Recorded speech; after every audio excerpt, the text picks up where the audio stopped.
Hey people, this is Keshia Martin. Welcome back. I am so happy to be able to connect with you all today and just sharing with you some of the steps, the key steps that really influence me with my spiritual path, especially with drawing in the right relationships.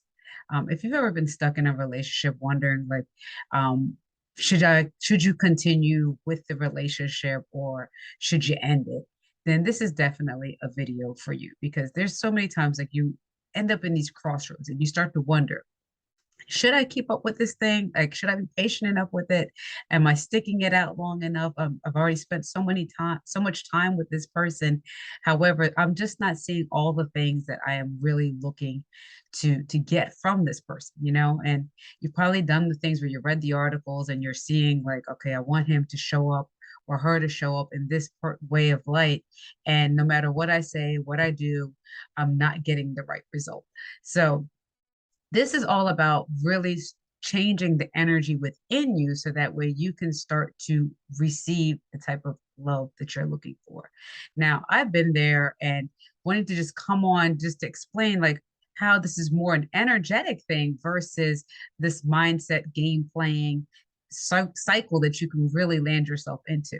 If you're trying to break yourself out of this cycle, it's really time for you to one, pause. This is one of the things I had to do. So the first step is pausing from all of the advice, what you think you're supposed to do, um, the game playing, the trying to talk and convince this person, as well as doing all of the extra energy work, meaning like, the long talking, um, worrying, overthinking, analysis of the situation, creating scenarios of what you think that they're really meaning or doing and putting a pause to that so that way you can find out exactly what it is that you want from this situation. A lot of times there are reasons why we're doing this, and it's based off of fear-based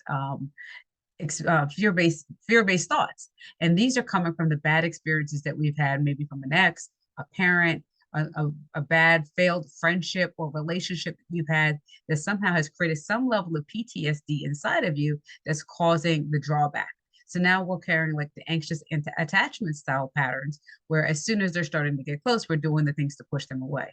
Or we're so overworked and stressed, you're ending up in a level of stress patterning where you're pushing the person away, or you're speaking in your levels of masculinity, and that's just creating a toxic behavior between the two of you. So what's really needed outside of pausing?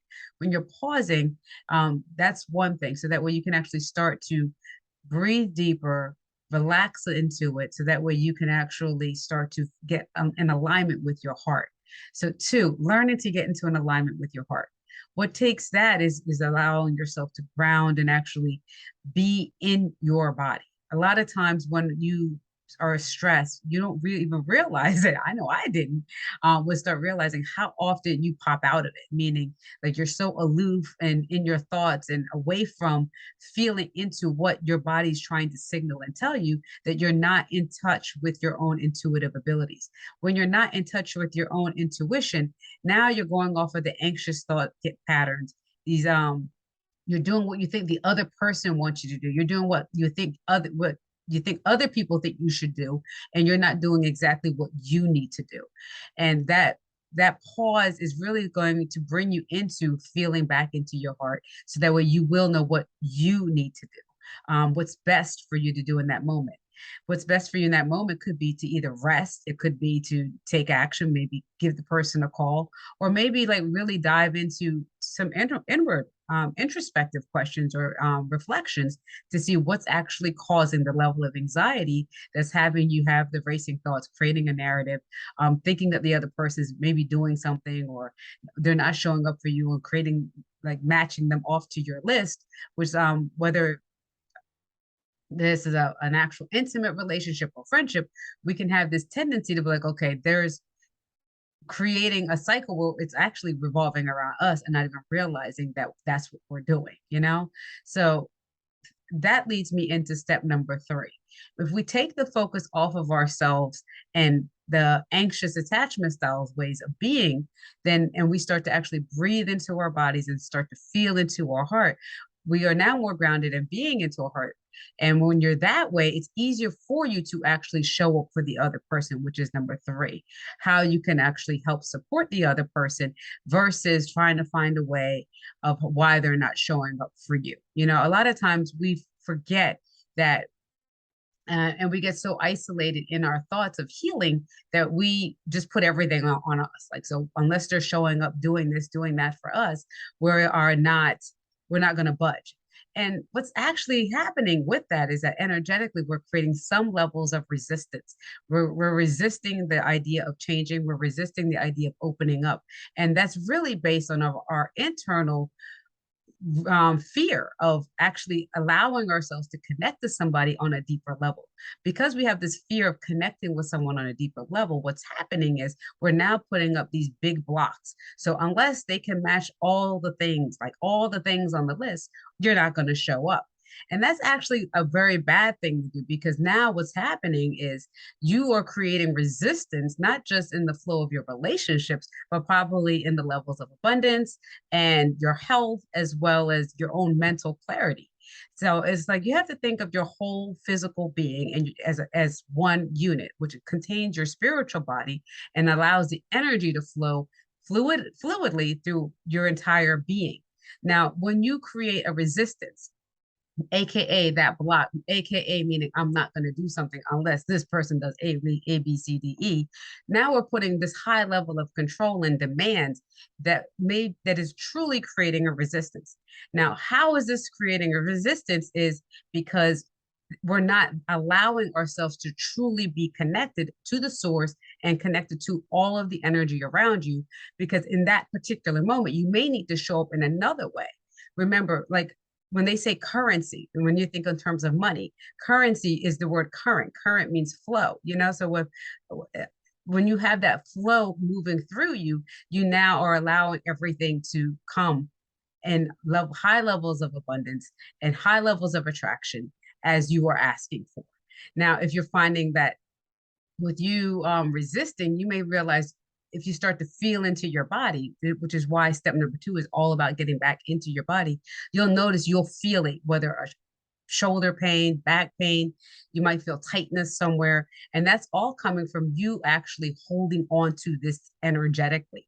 When you're carrying it to that strong energetically, you're resisting your natural flow of being. All right. So these were some of the things that really helped me in my spiritual path, because it realized that I had to just slow down, see exactly how I want to feel, what's really right for me in that moment, regardless of what the rules are saying, and do the thing. Okay. And when I was able to feel into my body, I was able to relax my shoulders, the tenseness of that went away, the headaches go away. I'm not worrying anymore. And I'm actually trusting the process. And these are some of the steps that required me and made it easier for me to learn how to trust the process so that way I can become a better person, show up in the relationships that I'm looking to show up in, and actually be respected and start to attract the higher level of quality relationships that match my frequency, in order for me to, elevate in whatever capacity that I was trying to move in. And I believe that this will help you also. It's just a matter of really slowing down, feeling into your body, trusting the process, and doing the things that's really called to you.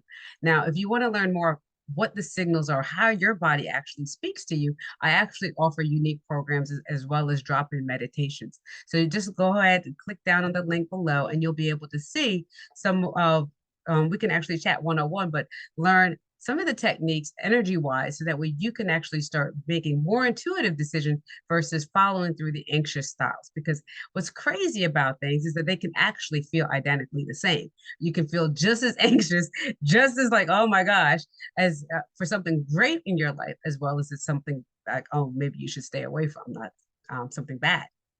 So this is Keshia Martin. I hope this helps you. If you like this video, please be sure to hit a like. And now if you find that somebody else can share it, please be sure to share. And if you want more content just like this, then please be sure to follow me. Subscribe to my channel.